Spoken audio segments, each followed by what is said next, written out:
Hello, I had a chat with a guy from the genealogy company to check on my daughter Emma's DNA test.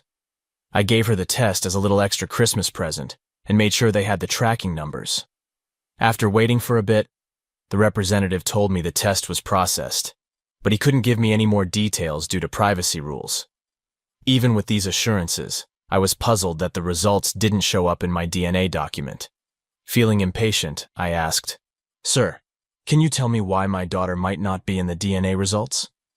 With a slightly annoyed tone, he answered, "There are many reasons she might not show up, but I can't discuss this specific test with you." Then it hit me. The main reason she wasn't on my list was probably that she didn't belong there. I ended the call feeling confused. I remember hitting the red button to hang up, and tears started streaming down my face. After a few minutes, I found myself curled up on the living room couch. With only 15 minutes left on my lunch break, I decided to call my daughter, who was likely on her lunch break too since we were in the same time zone. Knowing she usually reads at her desk during lunch, I wasn't worried about bothering her. To my surprise, she picked up on the first ring. "Hi, Dad. How are you feeling?" she asked, sounding tired. "I want you to know I love and trust you completely, but I've been looking into the DNA test. I spoke to some genealogy experts, and they said the test was done about 2 weeks ago," I started. I heard her sigh heavily, followed by a tense silence that felt like it lasted forever. "I know, Dad. We need to talk, but now isn't the right time or place," she said urgently. "Call me tonight and make sure Mom isn't around." As I rushed back to work, my mind was a storm of thoughts and emotions, making it hard to concentrate on my job at the engineering firm. I had too many questions and a nagging feeling that my daughter might not be who I thought she was. Being someone who values analytical thinking, I knew the importance of prioritizing and solving problems step by step. My role as vice president of engineering at Johnson Electronics wasn't a fluke, but a testament to my skills. At that moment, I realized I needed to approach personal issues like a work project.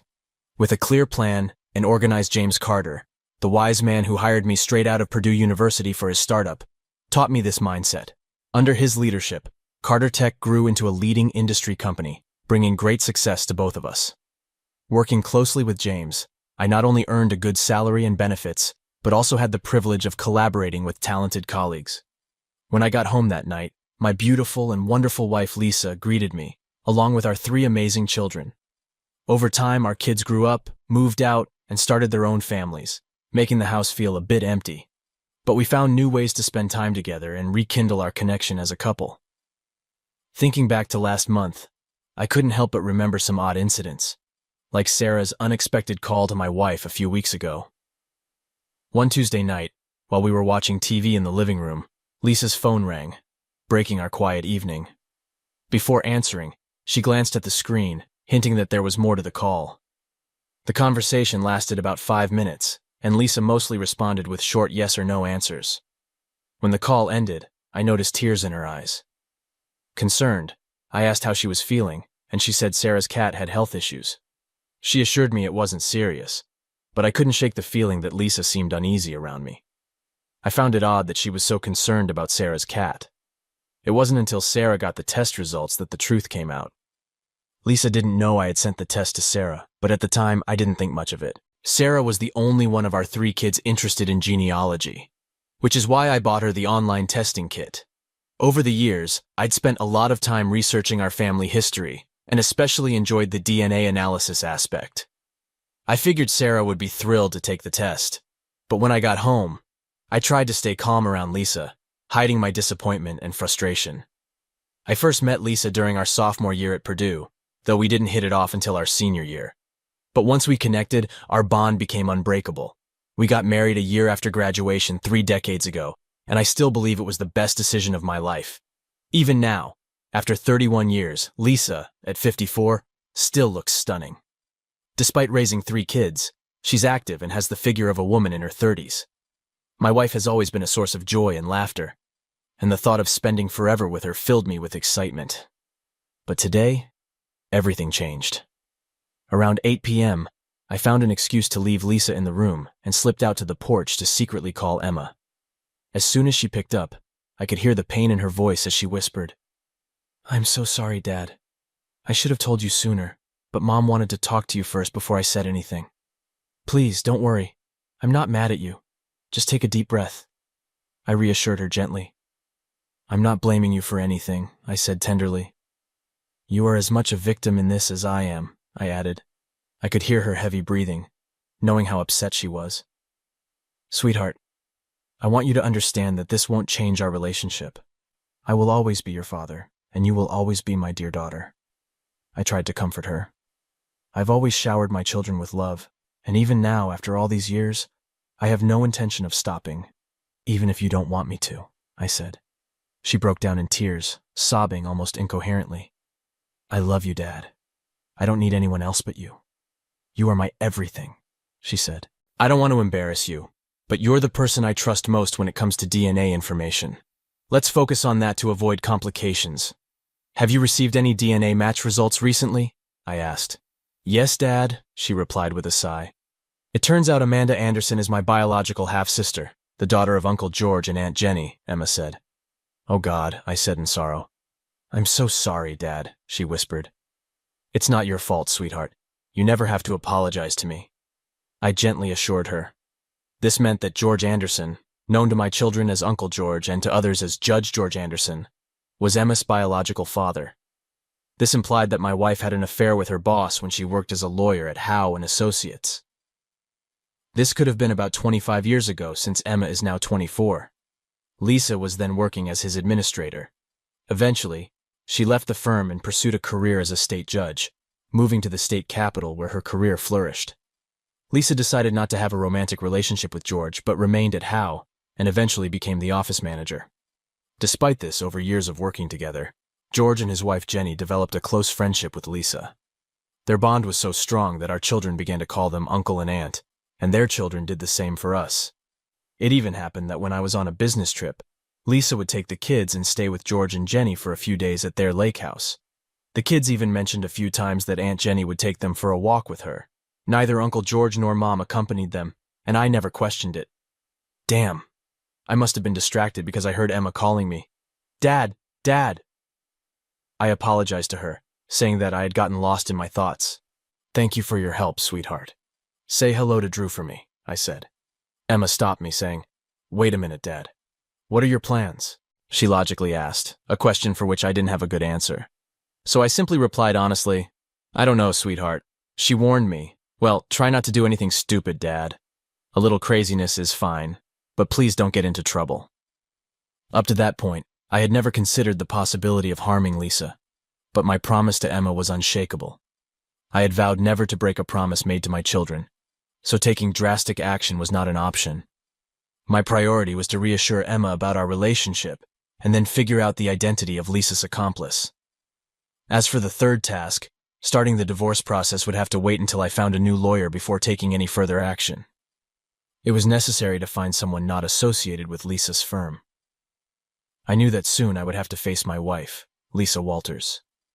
The atmosphere in the house was cold and tense when we were together. Lisa's constant chatter seemed to fill the air, like a noisy magpie, which was probably a reflection of her nervousness. She seemed to try to calm me, maybe hoping to soften the blow of the news she would have to give me. I felt a noticeable distance between us, as she seemed unwilling to start a conversation. A week later, I filed a request for legal assistance, and the first lawyer I met was visibly nervous when he discovered that my wife worked as an office manager at Howe. Moving on to the next lawyer on my list, a 20-year-old woman, I felt relieved to see her smile when I mentioned Lisa's position at Howe. I knew she was the right one for me, who would not be intimidated by the involvement of influential Howe lawyers in my wife's affairs. I shared limited information about the infidelity, starting with the shocking discovery that my youngest daughter was not biologically mine, and that her father was Judge Anderson. My lawyer's name was Marie Robinette. She was young and ambitious. I watched her closely, wondering if I should seek another lawyer. Everything should be fine, she assured me before we delved into the details of our financial situation. Since we both had stable jobs, pensions, and benefits, Marie suggested dividing common assets equally, keeping our pensions and selling the house. Such an arrangement would benefit both, although I would have a slight advantage in the form of higher income and a better pension. Unless you plan to seek revenge for the infidelity, the child, or the disrespect, Marie quickly interjected. After a pause, She suggested that I might consider drastic measures to address the wrongs done to me. We will certainly seek justice, but I don't want to cause financial harm, I responded. What about the judge? Will he be held accountable? I asked. If so, that could complicate matters and might not be beneficial in the divorce process, Marie explained. Then the judge is my problem, and I will handle it my way, I replied firmly. I understand, Marie said. If you don't contest the divorce and divide everything equally with your wife, it will take about 6 months. However, if you decide to fight, the process could drag on for a year. I haven't scheduled any dates yet, so there's no rush, Marie said.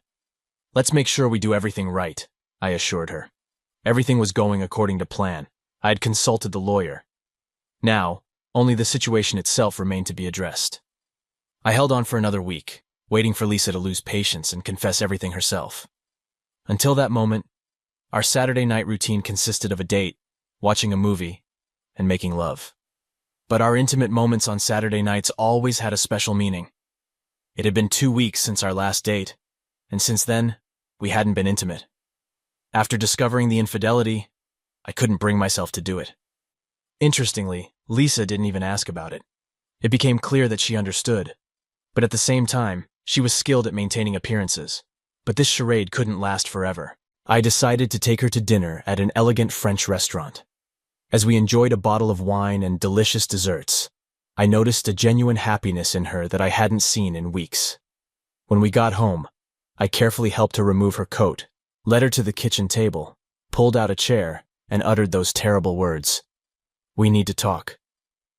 Lisa gave a half smile when I served a drink for myself and offered her something from the bar, which she politely declined.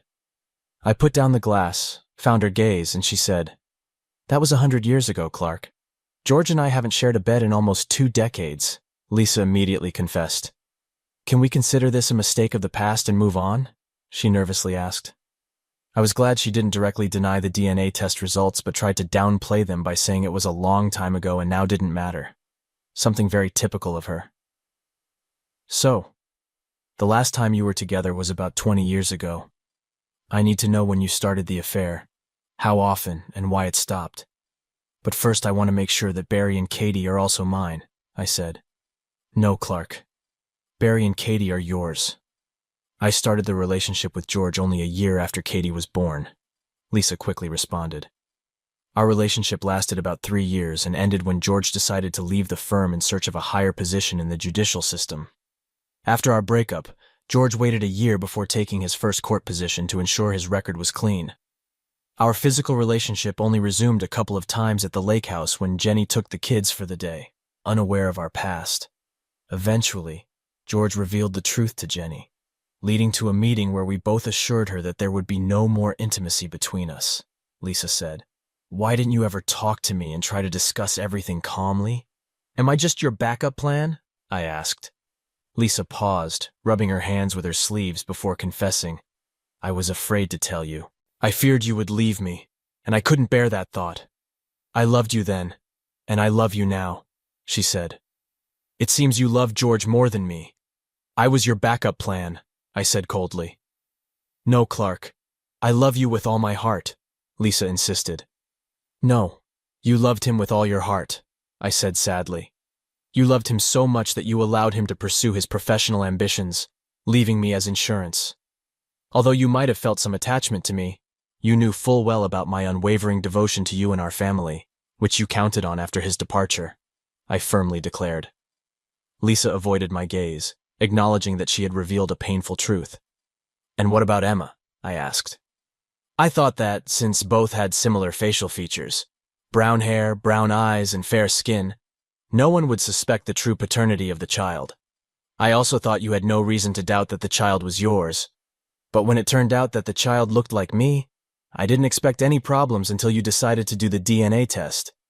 Honestly, until that moment, I wasn't aware of any possible discrepancies, Lisa said. So I'm to blame for the current situation? I asked. Don't you feel any guilt? I asked incredulously. George and I talked about this, but I assured him you wouldn't worry because you two were so similar. He probably didn't know anything either. I haven't heard from him in a long time, at least a couple of years since Emma and Drew's wedding, Lisa said.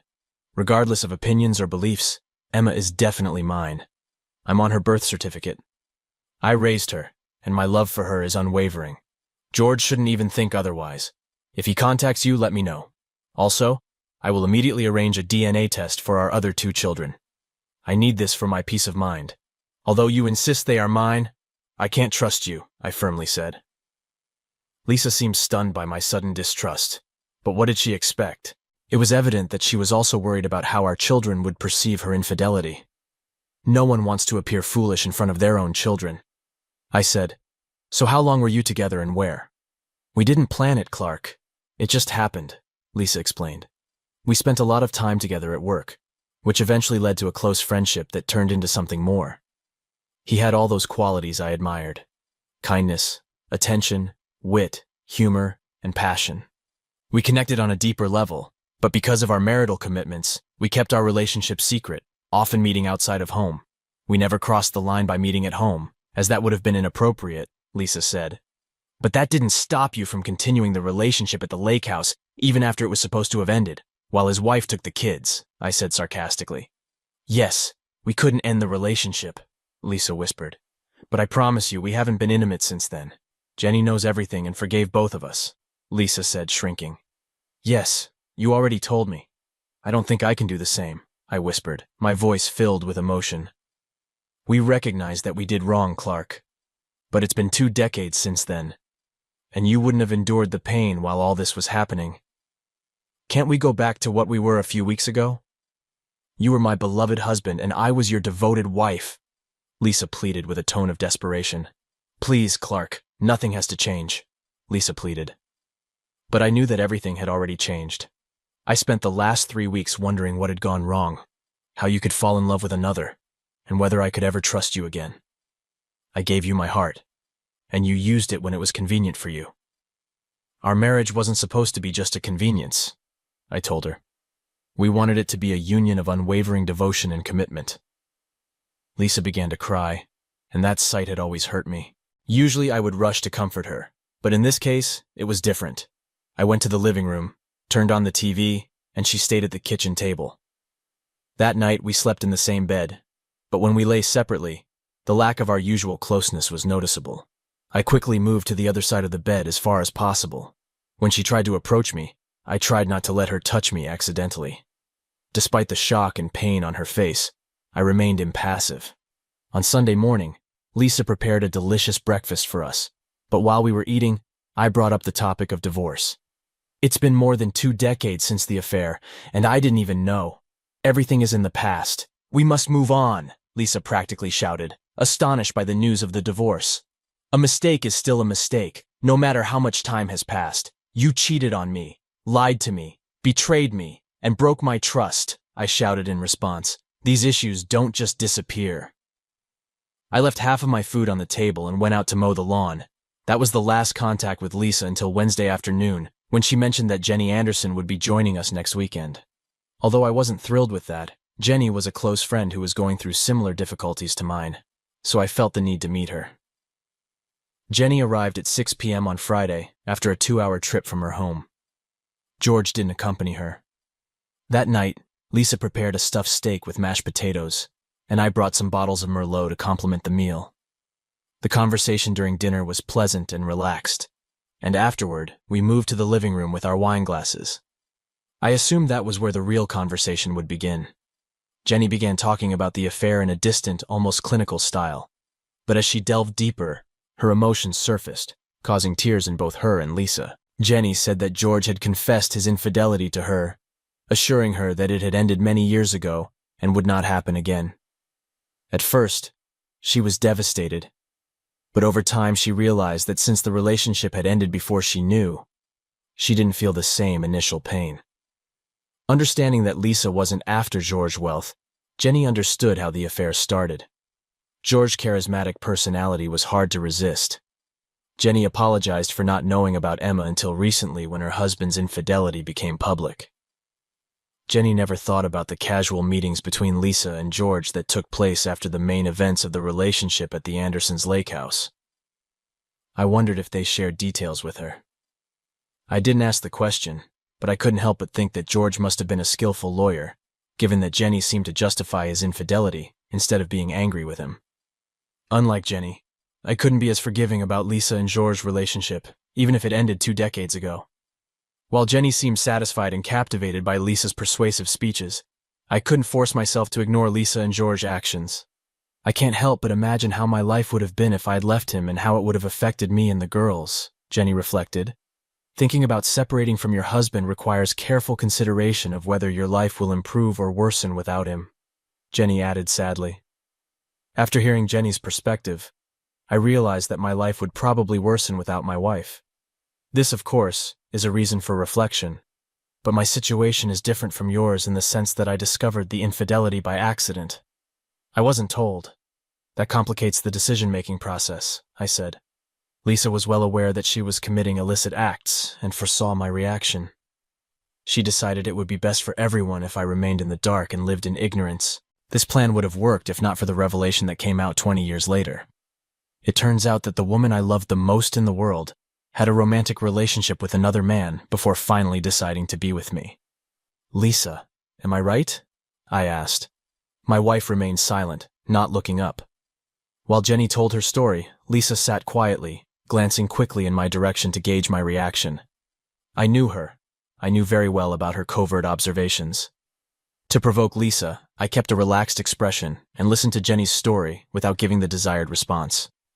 Both Lisa and Jenny were disappointed by my apathetic reaction, as evidenced by the sad exchange of glances between them. I shook my head in disappointment and went to the kitchen. Pouring myself another glass of wine, I returned to the living room and turned on the big screen, silently indicating that the discussion was over for the night. The women understood this and moved to the lounge to chat privately. When the show I was watching ended, I turned off the TV, looked into the lounge to wish them good night, and then went up to our bedroom. On Saturday, Jenny surprised me in the living room, insisting that we needed to talk. Not knowing where Lisa was, I agreed, and followed her to the lounge, where we settled into 2 chairs in the corner. Clark, I'm so sorry for your pain more than you think, but refusing to forgive Lisa and ending your marriage would be a huge mistake for both of you. Your love for each other must be the most important thing. The past is in the past, and spending the rest of your life apart over something that happened 2 decades ago would be a tragedy. If I could find the strength to forgive George, you can certainly do the same for Lisa. I understand your hesitations, Clark, Jenny said compassionately. As I said yesterday, I wasn't informed about the affair, but you were. Lisa decided to keep it from me because she knew it was wrong and feared I would never forgive her, I said. Why should I forgive her now? After 20 years of betrayal, she had a relationship for years and continued to deceive me.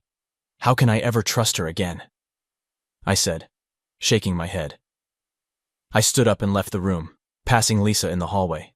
She knew what Jenny and I were talking about, and she could see from my expression that I wouldn't change my mind. Saturday night's dinner was filled with awkward silences. The women tried to start casual conversations, but I wasn't interested and barely said a word throughout dinner.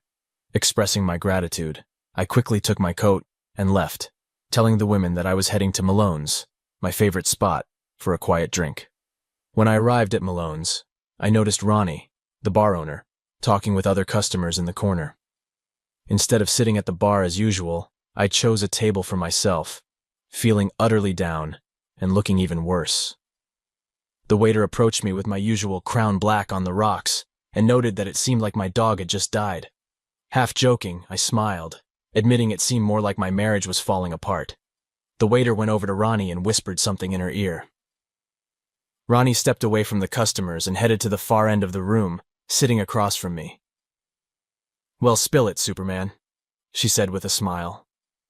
Ronnie, a woman my age, was of Irish descent and had a bold personality with her freckles and fiery red hair. She didn't tolerate nonsense, but in the rare cases when someone crossed the line, her husband Moose was always ready to intervene and restore order. Moose, a former Marine sergeant, had an imposing presence and a muscular build. Although Malone's was usually a quiet place, the bar sometimes got lively. I witnessed an occasion when an aggressive man was disrespectful to Ronnie, and when she stood her ground, he continued provoking her. Moose quickly intervened and took down the troublemaker with a single punch. Moose held him down until the police arrived to restore order. Ronnie affectionately called me Superman due to my name, drawing parallels with Clark Kent. She joked that despite my kind nature and successful career, She would never want to see me angry. We shared many laughs about my playful nickname over the past 2 decades. I often visited Malone's, either with Lisa or alone, for food and drinks. Ronnie and Moose knew both Lisa and me, and Ronnie had a subtle gift for reading people, including me. She was like the sister I never had. Lisa and I have separated, I confessed. Until this moment, I had kept everything to myself. But finally, when I opened up, I felt liberated.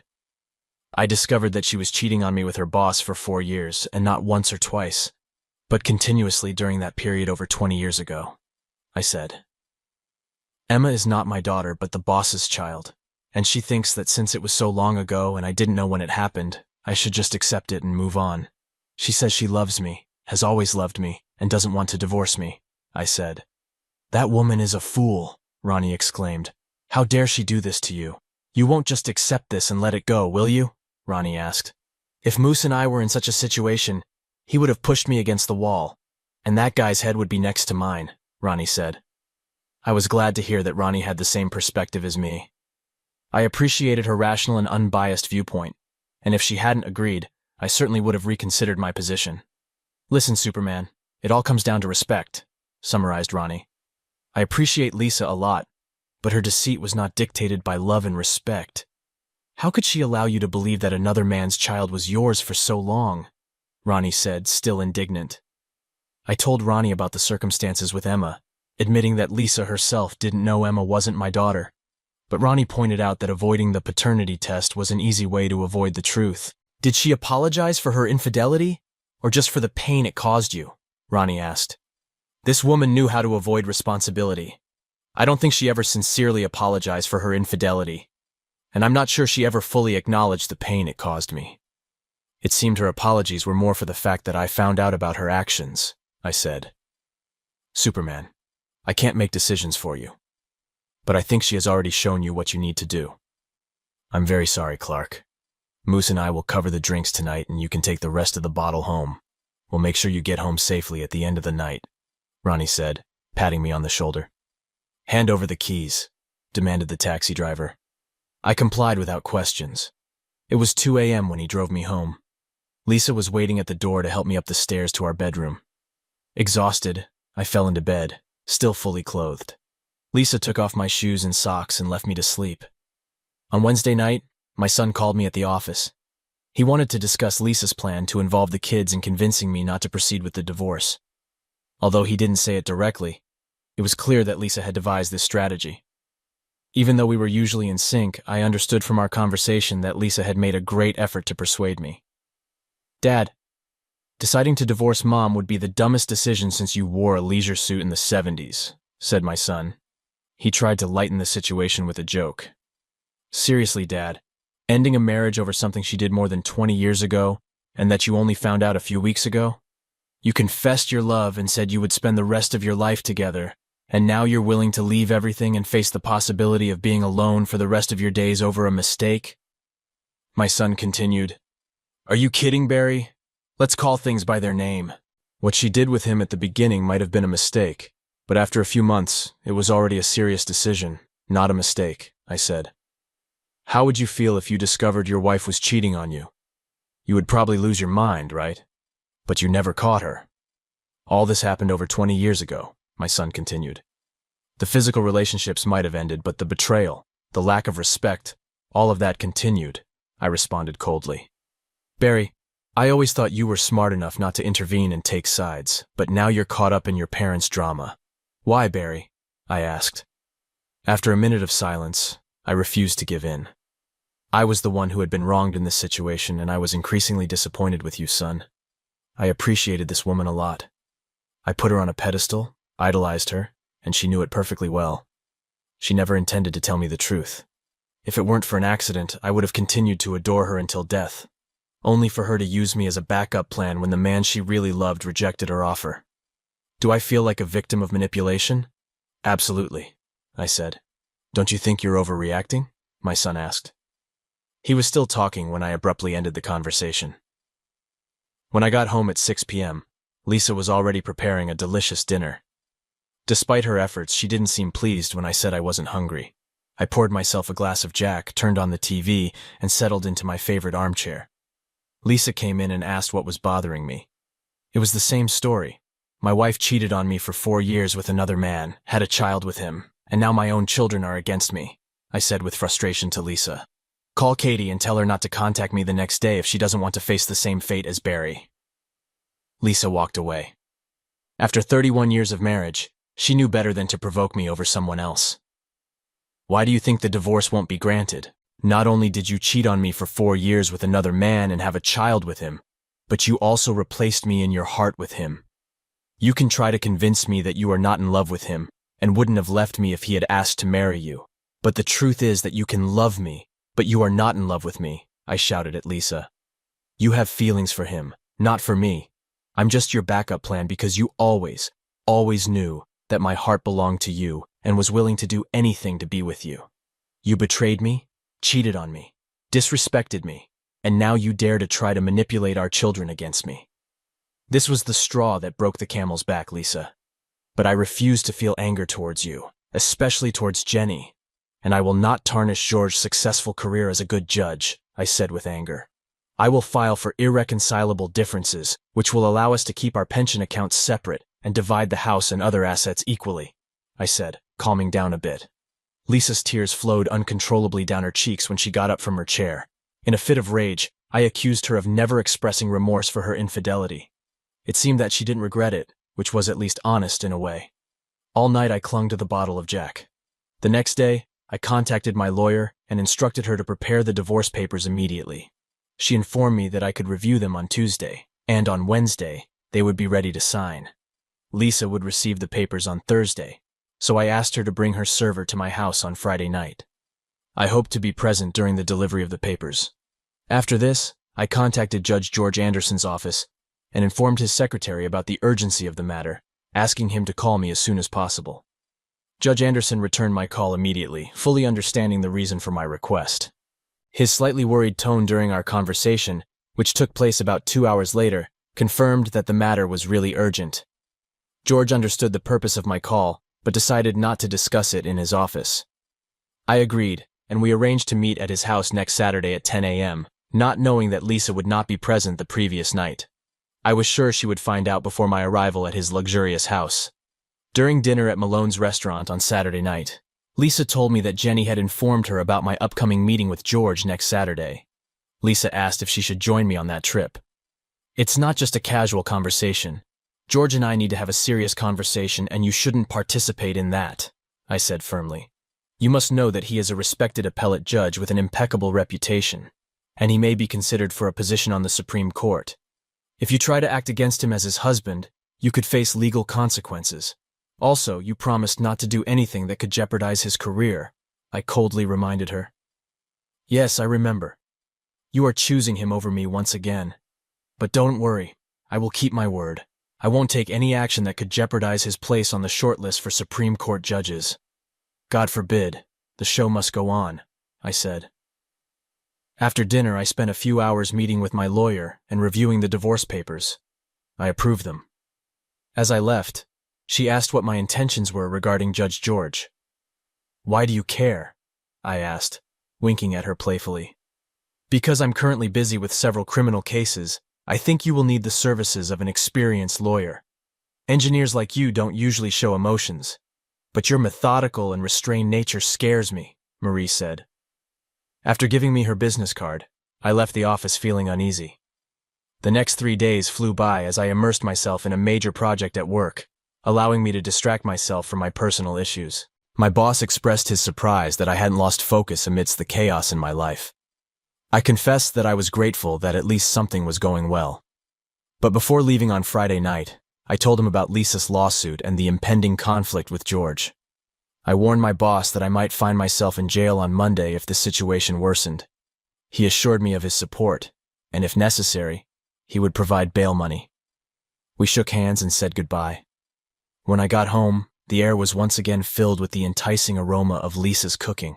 It seemed that lately, she was making more efforts to show me her numerous talents.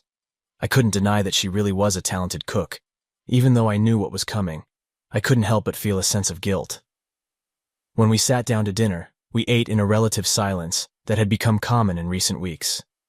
However, I didn't forget to express my gratitude for the delicious meal she had prepared. Anyway, I'm not an ungrateful person. I helped her clean the dishes, and just as we were about to relax in the living room watching TV, the doorbell rang. It was almost 7 o'clock. I immediately knew the visitor wasn't there for me and stayed in my place. Lisa smiled at me before going to open the door. On the threshold was a young man dressed formally, who asked if Lisa Walters lived there. Upon confirming her identity, he handed her a manila envelope, said the words, "You have been served," and quickly left. Lisa stood in the doorway, her shoulders slumped as if holding back tears. I led her inside, closed the front door, and guided her to the kitchen table. Despite my assurances, she looked clearly distressed, just as I had expected. We sat in silence, which seemed endless, although it only lasted about 5 minutes. Suddenly, she broke the silence, murmuring, "You are a horrible person," and then ran upstairs to our bedroom. I stayed where I was, knowing that the hardest part was already over. That night, in one of the rare occasions in our marriage, I slept alone in the bed, separated from Lisa. I went to the guest room, which we had prepared for visitors, trying to find rest in a strange and unfamiliar bed. Sleeping seemed like a distant comfort, especially after breaking up with the woman I once considered my soulmate. Despite the circumstances, we continued sleeping in the same bed, not wanting to take the first step towards separation. But now, I felt that everything was over. I got up early and moved stealthily around the room to collect my things without disturbing Lisa and increasing the tension. I didn't check if she was awake, but I silently took my clothes and left through the door. I dressed in my usual attire, a collared shirt, nice Levi's jeans, and custom-made cowboy boots with steel tips, made during our visit to my son in Dallas. I decided to leave a little earlier than necessary. I was trying to arrive on time to the meeting, not wanting to be late. Arriving early, I decided to spend the time at the nearest cafe. When I arrived at George and Jenny's house at 10 o'clock, I rang the doorbell. Jenny opened the door, looking nervous, but charming as always. When she hugged me, all I could say was, "I'm so sorry that everything ended this way." She didn't say anything, just took my hand and led me to a room where George had displayed his memorabilia and photographs. George was sitting in his usual chair, but he got up when we entered. "Hi, Clark," he greeted me. "Hi, George," I responded. Jenny looked visibly scared as she left the room. We were standing 6 feet apart from each other, our gazes fixed. There was a time when I considered this man almost like a brother. Our bond was that strong. George, 2 years older than me, was the same height, but in the last 2 decades, he had gained 30 extra pounds, most of which accumulated in his round belly. We trusted each other, shared our aspirations, and enjoyed various activities, such as fishing and hunting. We used to be close friends, and I always admired his successful career as a judge. But now, standing before me, his gaze was cold and calculating. All feelings of friendship had vanished, leaving room for a deep sense of betrayal and anger. This man, who not only stole my wife's love, but also became the father of her child, destroyed everything I held dear. At that moment, I only felt an uncontrollable rage. Maybe you have her heart, but you are just a miserable, soulless person. You can keep your impeccable reputation because I promised Lisa to keep this between us. And I always keep my promises to her, but you won't keep your manhood, I brutally said. Without hesitation, I made a move with my left foot, followed by a powerful kick with my right foot, aimed directly at his groin. George's reaction was slower than expected, allowing my boot to hit its target accurately. I felt a surge of satisfaction as his body tensed and my foot made contact with his sensitive area. A scream of pain filled the room, similar to the howl of a wounded animal. He collapsed on the floor, clutching his groin and emitting high-pitched screams of pain. At that moment, Jenny burst into the room, her eyes wide with shock upon seeing her husband writhing in pain on the floor. She ran to him, but his screams only increased and she felt helpless. At that moment, her terrified gaze met mine, not knowing what to do next. Quickly, I took my mobile phone from my pocket and dialed the emergency number, informing the operator about the incident at Judge George Anderson's house and requesting an ambulance. When I was about to leave, Jenny suddenly grabbed my right arm. Despite my initial instinct to react firmly, I was surprised to see the calm on her face, which replaced any signs of hysteria or anger. She hugged me tightly and in a low voice said, "Thank you. We understand what we must do." Returning the hug, I left the house, got into my car, and headed home, feeling confident that the authorities would not pursue me. Jenny understood the situation and would talk to her husband when he was in better shape. The return trip home brought a sense of relief, although also a sense of emptiness. For months, I had been immersed in emotional anguish, but when I finally discovered Lisa's betrayal, I felt as if a weight had been lifted from my shoulders. Interestingly, once I knew the truth, its power over my heart weakened, and I was finally able to make rational decisions for myself. Perhaps it wasn't the best choice for everyone, but sometimes one must prioritize their own well-being. After all, that's what everyone else had done for the past 20 years. Why shouldn't I do the same? Yes, I understood that a part of me would always continue to love Lisa, but I refused to remain stuck in the past. It wasn't my fault or my decision. It was time to let go of the situation and move on. When I got home, I went down to the basement, picked up some suitcases, and headed to our room. Lisa watched me as I passed through the living room and entered the room. "Is that all?" she asked. "That's all," I confirmed. "We lived 31 years together, and everything has been wasted. It hurts to see how selfish you are, unable to recognize the deceit that robbed me of 24 years of love. It hurts, but I don't hate you. Even George, who might think otherwise, is not the object of my anger," I said. "In the future, I plan to reconnect with Barry and Katie. It is important that you reconcile with Emma as soon as possible because she's going through a difficult time. Lisa, please sign the papers so we can end this, or I will destroy you and that miserable man. In the coming days, I will collect the rest of my things. I think it's best that we don't talk anymore. If you have something to say, you can contact my lawyer through the business card that's on the kitchen table," I said. Lisa stayed there, visibly disturbed but silent.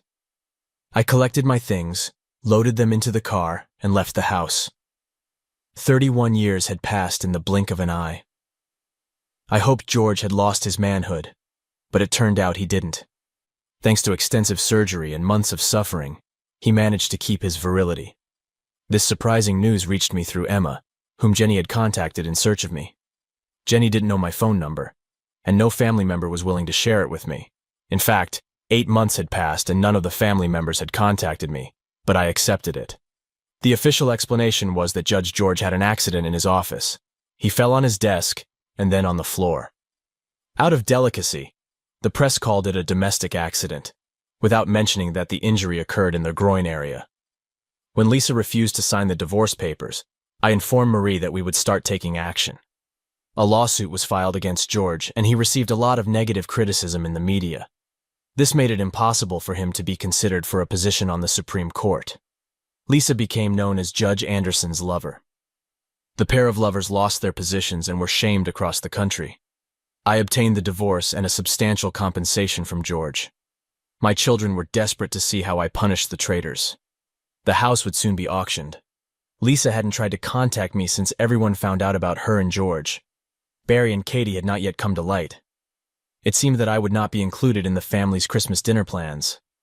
My boss was passing the company to me starting next year, as he was retiring. According to the contract, I was to run the company for 7 years, after which I could retire comfortably with a generous severance package. After that, he would look for a buyer for the company, and I would also receive 10% of that transaction. After living in marriage for what seemed like an eternity, I finally decided to dive back into the dating world. It took me a while to remember how to navigate the dating world, but the news of my divorce spread like wildfire. Before I knew it, our divorced friends began approaching me, interested in my new life. Even some of Lisa's friends, who had also gone through divorces, started calling me, surprised that she had let me go. I must admit, the attention boosted my ego in a pleasant way. I was being presented with exciting opportunities both in my professional and personal life. In my free time, I actively sought out new hobbies to engage in outside of my personal commitments.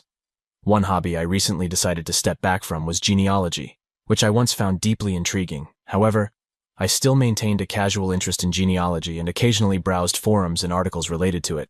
It was during one of these casual perusals that I stumbled upon an intriguing post about a family with a convoluted history eerily similar to my own. The post described an affair, an illegitimate child, and the ensuing turmoil that seemed to echo the events of my life. This discovery reignited my passion for genealogy, but now with a renewed focus on uncovering the secrets of the past, not just within my family, but as a broader research interest. One day, while I was engrossed in reading another genealogy forum, I received a call from Marie, my lawyer. She had some updates regarding the divorce proceedings and the lawsuit against George.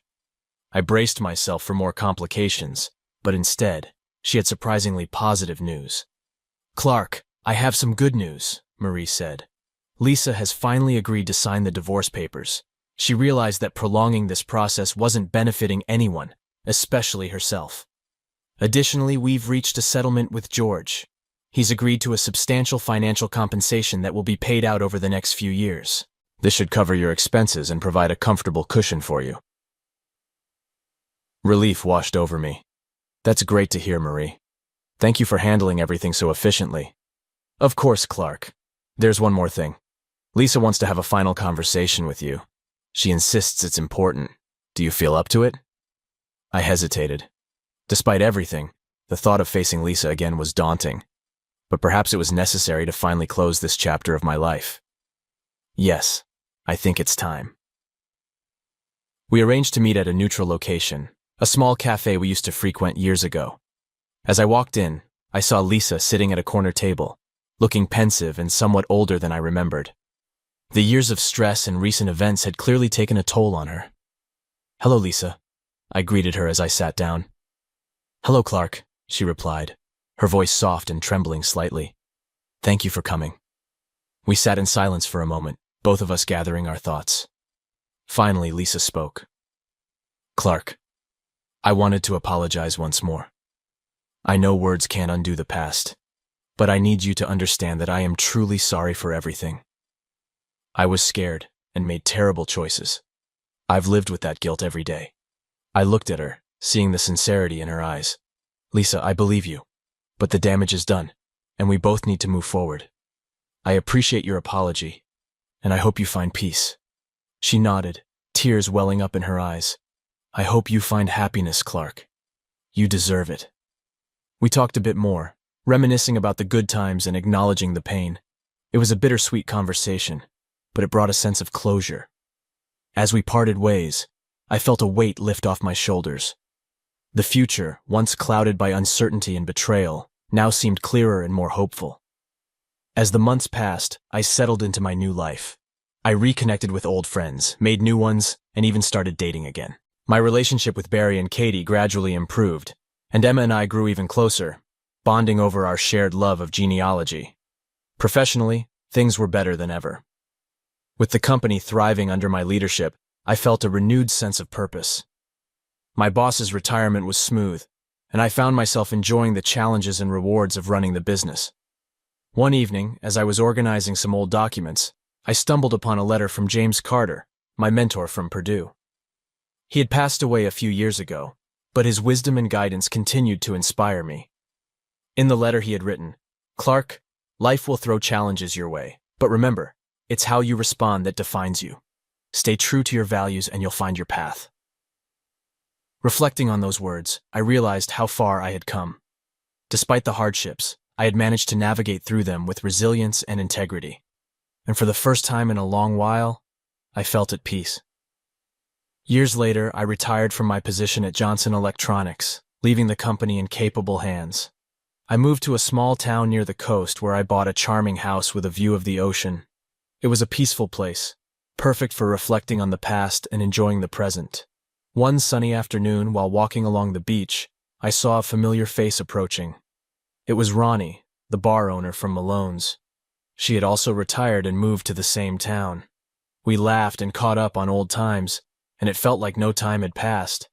As we sat on a bench, watching the waves crash against the shore, Ronnie turned to me and said, "Superman, you've come a long way. I'm proud of you." I smiled, feeling a deep sense of contentment. "Thanks, Ronnie. It hasn't been easy, but I've learned that even in the darkest times, there's always hope." And so, life went on. The scars of the past remained, but they no longer defined me.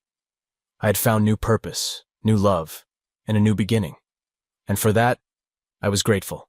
The end. Bye-bye.